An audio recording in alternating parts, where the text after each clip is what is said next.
Doctor Mohammad Yunus, আপনাকে আমাদের অনুষ্ঠানে স্বাগত জানাই। আমরা যখন আজকে ব্যারিস্টার সুমনের সাথে আমরা শো করব, তখন অনেকেই আমাদের কাছে জানতে চেয়েছেন এই প্রশ্নটি করার জন্য। আমি একটু ছোট্ট করে এক লাইনে এই প্রশ্নটি করে রাখি যে আপনি আর ফেসবুক লাইভ করবেন কিনা বিভিন্ন সমস্যা নিয়ে, সাধারণ মানুষের বিভিন্ন সংকট নিয়ে। আপনি যদি ছোট করে বলেন, আমরা মূল প্রশ্ন যাওয়ার আগে, এটা সবচেয়ে বেশি আপনার কাছে প্রশ্ন। সংকট কি দেশ থেকে চলে গেছে নাকি যে আমার লাইভ বন্ধ হয়ে যাবে? আচ্ছা, তার মানে আপনি করবেন সংকট। সংকট যদি থাকে, আমি ফেসবুক লাইভটা তো হচ্ছে কি আমার একটা এই প্রতিরোধ বা প্রতিবাদ করার একটা উপায়। প্রধানমন্ত্রী শেখ হাসিনার সঙ্গে দেখা হওয়া সামনাসামনি, সেটাই আপনার জীবনের সবচেয়ে বড় ঘটনা। আপনি আর শেখ হাসিনা সরকারকে কি সমালোচনা করবেন? আপনি তো শেখ হাসিনা সরকারেরই মানে একজন। আমার সমালোচনা প্রথম শুরু হয়েছিল আমার বাবার বিরুদ্ধে। আচ্ছা, আমার বাবার কার্যক্রম থেকেই প্রথমে আমি সমালোচনা করা শিখি। তো বিষয়টা হচ্ছে গিয়ে যেসব জায়গায় ধরেন আপনারে আমি সাংবাদিক হিসেবে পছন্দ করি, আপনার সাথে আমার 5টা মিনিট সময় কাটানোটা আমিও মনে করি যে এটা প্রায় আমার জন্য একটা প্রিভিলেজ। আই এম অনার্ড যে 5টা মিনিট সময় কাটাতে পারতেছি আমরা। কিন্তু একই সময় কিন্তু আপনার বিভিন্ন বিষয়ে কিন্তু আমি একমত হব না, আবার আপনার বিভিন্ন বিষয়ে কিন্তু আপনার একমত তো হবই না।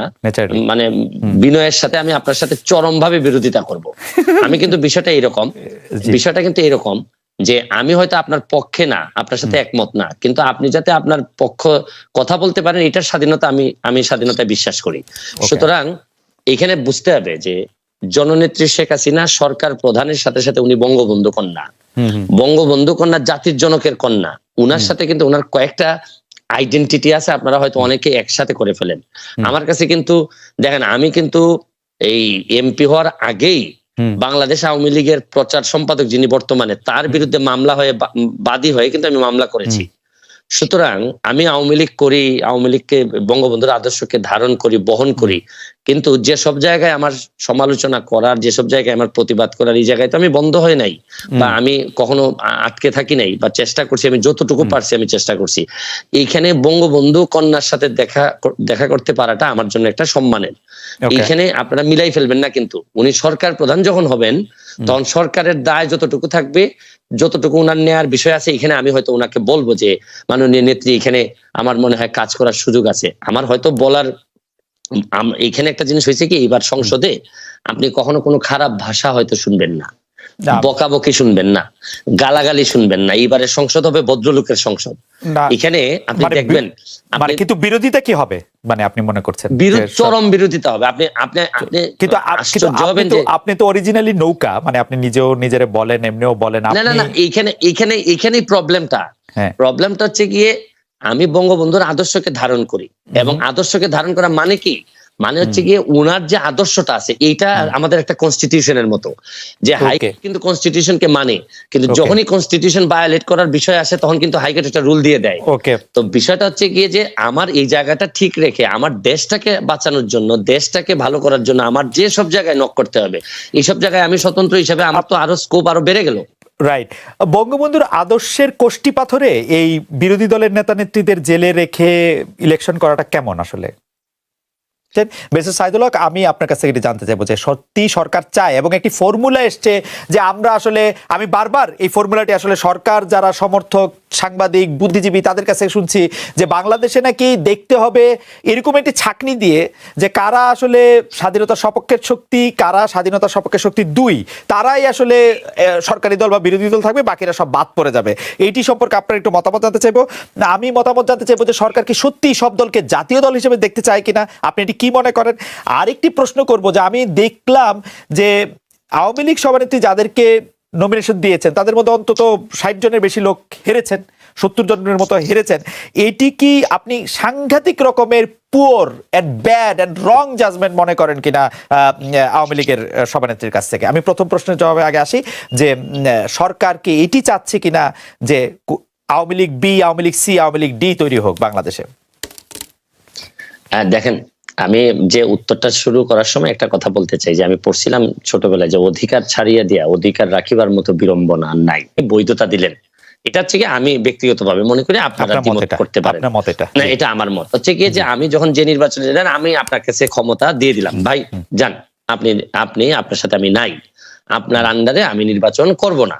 তারপরে এই নির্বাচন কিরকম হয়েছে এটা নিয়ে তর্ক বিতর্ক করা, আমি আমার জায়গায় স্ট্যান্ডিং থাকবো যে আমি শুনেন, আমি যে কারণে আপনার আন্ডারে নির্বাচন করতে চাইনি এইটা নিয়ে আমার বিভিন্ন বৈধতা থাকতে পারে, যৌক্তিক ও যৌক্তিক দাবি থাকতে পারে। এই দাবি কিন্তু এখন আর ওনাদের কিন্তু এখন আর এই জায়গা নাই। যেমন ধরেন আমি স্বতন্ত্র, কিন্তু স্বতন্ত্র হইলো দুইটা জায়গায় আমার, আপনি আমাকে আনকম্প্রোমাইজিং। একটা হচ্ছে গিয়ে যে আমি বঙ্গবন্ধুকে ধারণ করি, বঙ্গবন্ধুকে বহন করি, আরেকটা হচ্ছে গিয়ে মুক্তিযুদ্ধের সপক্ষের শক্তি হিসাবে আমি নিজেকে দাবি করি এবং এই অনুযায়ী কাজ করি। এই জায়গাটাকে আপনি যদি বলেন যে এই জায়গা যেহেতু আপনি মানেন, তাহলে আপনি বি টিম, তাইলে আমি সম্মানের সাথে আপনার সাথে দ্বিমত করতে চাই। আমার প্রশ্ন হচ্ছে গিয়ে যে বাংলাদেশে এই দুইটা জিনিস না মানার পরে আমার কাছে মনে হয় যে এটা খুবই হতাশাজনক। আপনার সাথে আমার আর বক্তব্য চলে না।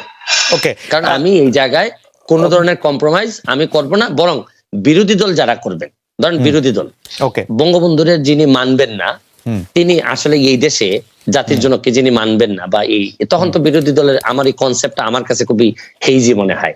একটা ছোট ছোট কয়েকটা প্রশ্ন করতে পারি। এক নম্বর প্রশ্ন হচ্ছে, আপনি ছোটই করবেন, আমি জানি আপনি ছোটই করবেন, আমি জানি এই ব্যাপারে আমার অভিজ্ঞতা আছে, আপনি বলেন। জি, আপনি কি মনে করেন কিনা এই সরকার গত 15 বছর ধরে, গত 5 বছর ধরে বঙ্গবন্ধুর আদর্শ ধারণ করে? বঙ্গবন্ধুর আদর্শ ধারণ করা মানে কি, মানে আওয়ামী লীগের বিরুদ্ধে যেসব অভিযোগ, আমি খালি আর্থিক অভিযোগগুলি আপনাকে শুধু মনে করে দিতে চাই। আমি শুধু মনে করে দিতে চাই আওয়ামী লীগের সরকাররা কিরকম, আওয়ামী লীগের সরকারে যারা ছিল তারা কিরকম আঙ্গুল ফুলে কলা গাছ হয়েছে, সেটা আমি শুধু মনে করে দিতে চাই। আমি উত্তর দিচ্ছি আপনাকে, আমি এই জায়গাতেই থাকতে চাই। আপনি মুক্তিযুদ্ধের চেতনা বলতে আপনি মনে করেন যে এই জায়গায় থাকতে চাই, ভোট হবে হচ্ছে আমরা, এই জায়গায় থাকতে চাই। আমি এই জায়গায় থাকতে চাই, এই জায়গায় থাকতে চাই। বলেন। এই যে দুর্নীতি, দুর্নীতি হচ্ছে গিয়ে শরীরটার মধ্যে নিজের শরীরে ক্যান্সার হওয়ার মতো, যে জায়গাটাতে ক্যান্সার হবে এই জায়গাটা কেটে ফেলতে হবে। এখন আপনি এইসব বিষয়ে আমি সারা দিন আপনার সাথে আলোচনা করতে রাজি। বঙ্গবন্ধুর চেতনা, বঙ্গবন্ধুর আদর্শ মানে একই সাথে আপনি এই কথা বলে আপনি দুর্নীতি করতে পারবেন না। এই দুর্নীতি যেদিন আপনি করবেন তখন আপনার এই জায়গাটাকে আপনি আসলে রীতিমতো আপনি এই জায়গাটাকে নষ্ট করে দিলেন। এই ব্যাপারে আপনার সাথে আমার কোনো দ্বিমত নাই।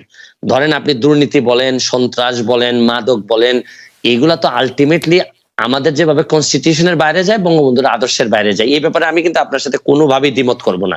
এবং এই কারণেই আমার যে ব্যারিস্টার সুমন হয়ে ওঠার যে গল্প, এখানে কিন্তু দেখেন আমার আওয়ামী লীগ করেও আওয়ামী লীগের প্রচার সম্পাদকের বিরুদ্ধে আমি মামলায় বাদী। আমি আওয়ামী লীগ করেও আমি যতজন মন্ত্রীর বিরুদ্ধে আমি কথা বলছি, সবই হচ্ছে গিয়ে দুর্নীতি সংক্রান্ত বিষয় নিয়ে আমি কথা বলছি। আমি বলছি যে এটা কোনোভাবেই বঙ্গবন্ধুর আদর্শ হইতে পারে না। আমার সাথে আমি যুবলীগের আইন সম্পাদক হিসাবে অব্যাহতি পাই কেন, আপনি এটাও জানেন যে আমি যুবলীগের আইন সম্পাদক। আপনি প্রথম আমার ইন্টারভিউ নেন যুবলীগের আইন সম্পাদক হওয়ার পর। আমার অব্যাহতির কারণটা কি ছিল? আমার কারণটা ছিল আমি বলছিলাম যে একজন ওসি সাহেব আওয়ামী লীগ করার দরকার নাই। আমি বলছিলাম যে উনার এই মিছিল মিটিং করার দরকার নেই, আওয়ামী লীগ করার জন্য যথেষ্ট পরিমাণ মানুষজন আছে। কিন্তু এই ক্ষেত্রে তারপর আমাকে অব্যাহতি দেওয়া হলো। এখানে একটা মিসআন্ডারস্ট্যান্ডিং থেকেই যায়।